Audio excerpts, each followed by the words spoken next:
네, 자 최근 대내외 불확실성이 원달러 환율이 요동치고 있는데요. 자세한 내용 취재 기자와 함께 알아보도록 하겠습니다. 박승원 기자 나와 있습니다. 안녕하세요. 안녕하세요. 네, 자 최근 원달러 환의 변동성이 커지고 있는데요. 현재 현황이 어떻습니까?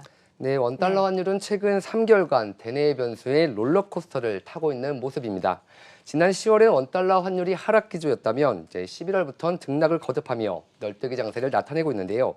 특히 이번 달 들어선 하루에 10원 가까이 오르거나 15원 넘게 하락하는 등 그 변동성이 확대되고 있습니다. 네, 자 이렇게 변동성이 확대되는 원인으로 대내외 변수가 꼽히고 있는데 구체적으로 어떤 변수들이 영향을 미치고 있나요? 네, 네. 무엇보다 가장 큰 변수로는 이제 미국과 중국 간 무역 분쟁을 들 수 있습니다.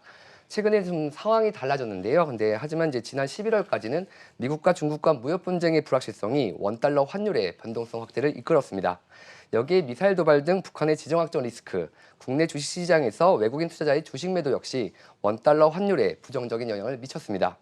그러다 최근에 미국이 기준금리를 동결하고 미국과 중국이 1단계 무역 협상에 합의하는 등의 호재가 발생했는데요.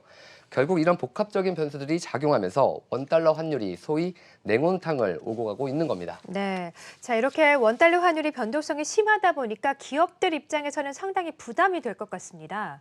네, 그렇습니다. 네. 현재 국내 기업들은 이제 경기 둔화로 어려움을 겪고 있는데요. 이런 상황에서 수출입 대금이 이제 환율에 따라 불안정한 흐름을 보일 경우 기업 운영에 추가 비용이 유발될 가능성이 높습니다. 수출 시장뿐 아니라 내수 시장 역시 이제 유가 등 주요 품목 가격이 환율의 변동에 영향을 받을 수밖에 없습니다. 상황이 이렇자 이제 기업들의 이제 실적 전망치도 하향 조정되고 있는데요. 실제 증권사 3곳 이상의 이제 전망치가 있는 국내 상장사 206개사의 4분기 평균 영업이익은 1,242억 원으로 3개월 전 전망치보다 12% 감소했습니다.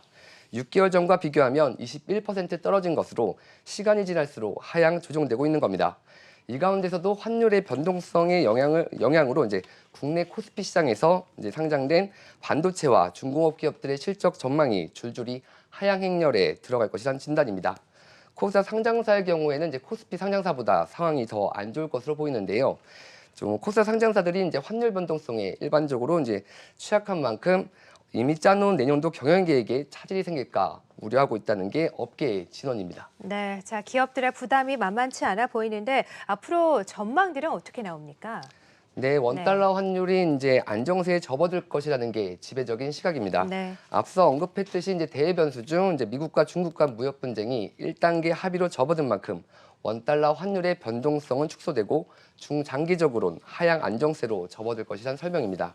반면 일각에서는 아직 단정하기엔 이르다는 진단도 나오고 있는데요. 트럼프 미국 대통령이 이제 내년 11월 재선을 앞두고 핵심 지지층의 표를 얻기 위해 환율 카드를 쓸 수 있을 것이란 이유에서입니다. 당장 이르면 다음 주 미국 재무부가 2달간 미뤘던 환율 보고서를 발표할 것으로 보이는데요. 만약 이번 환율 보고서에서 미국이 중국을 환율 조작국으로 해지하지 않는다면 원달러 환율의 변동성 확대는 당분간 지속될 가능성이 높다는 진단입니다. 네, 그렇군요. 자, 대내 변수가 심화하면서 또 원달러 환의 변동성이 커지고 있는데요. 이에 따른 전망 함께 들어봤고요. 박승원 기자와 함께했습니다. 고맙습니다.